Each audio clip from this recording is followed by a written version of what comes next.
right, let's go to James, I believe. Yes.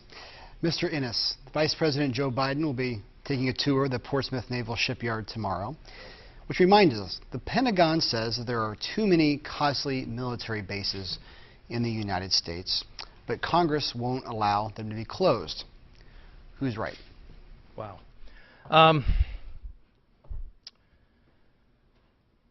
Technology is certainly advanced in the military, no doubt about it, and we can probably do more than we've ever been able to do. I will say, I'm not an expert on military bases. I've never been on a BRAC committee. I can't answer for the military whether there are too many or too few. I would have to take, their advice. But I think what you're seeing here is, once again, Congress thinking about the next election, not thinking about the next generation. They all want to get reelected, and I understand that. But at the same time, we've got to make decisions that are right for the country. And we should listen to the experts in the military who are telling us what they need. Congress shouldn't decide military structure. They should work with the military, be advised by the military, and figure out the best path. But it's, in my view, it's not appropriate for the Congress to decide where bases would be. I really kind of want generals and defense secretaries making that decision. What do you think, Mr. Ginta? This is not about politics. Saying that you support the Portsmouth Naval Shipyard is not political. It's about recognizing that we have one of the best shipyards in America right here in our backyard, and we need to do everything we can to support it and to ensure, if there is ever a future BRAC, that it does not close. We have bases overseas that we should be looking at closing. Not here in America. Not here in America, and certainly not here in New Hampshire. We have great men and women who serve and work at the Portsmouth Naval Shipyard.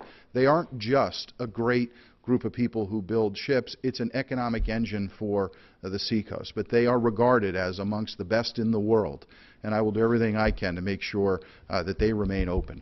Very quickly, Mr. Ginta, I appreciate your effort to advocate for jobs in the district, but you're saying you know better about military bases than the Pentagon? The Pentagon can actually get political sometimes, and the reality is, if I'm elected, I will make sure I stand 100% for the men and women who serve at Portsmouth Naval Shipyard. It should not close. It should not be on a BRAC closure, and I will do everything I can with the New England delegation to fight for it. Mr. Innes, you wanted to respond to something that... Well, I just want to note, I did not propose closing the shipyard in Portsmouth.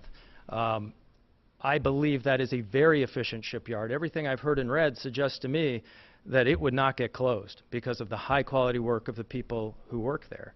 And, I too would support the shipyard. I mean, it's what you do. If you're going to put this decision into the hands of solely generals, you run the risk of them making decisions that are counter to what Congress believes. Congress would need to step in that circumstance. We have done that as a New England delegation, Republican and Democrat, going back to Judd Bradley, going back to Judd Gregg, working with the entire New England delegation to make sure Portsmouth Naval Shipyard stays open. I would continue that fight. Mr. Kelly, where are you on this question? Well, I feel that defending our country is one of the few jobs that the government is supposed to do. And I think we should look at what it would take to defend our country and put as much into it as we need to put into it to defend our country. And if that cause has shipyards, the value of them, when you can, should be all along the coasts of both sides and equally distributed so that it share the wealth. You're obviously not going to have naval bases in the mid-country. You'll have something else there.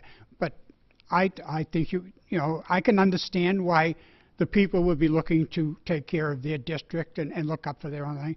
But at the end of the day, you always have to look at the big picture. How much money are we spending on this whole thing, and what is the best bang for our buck?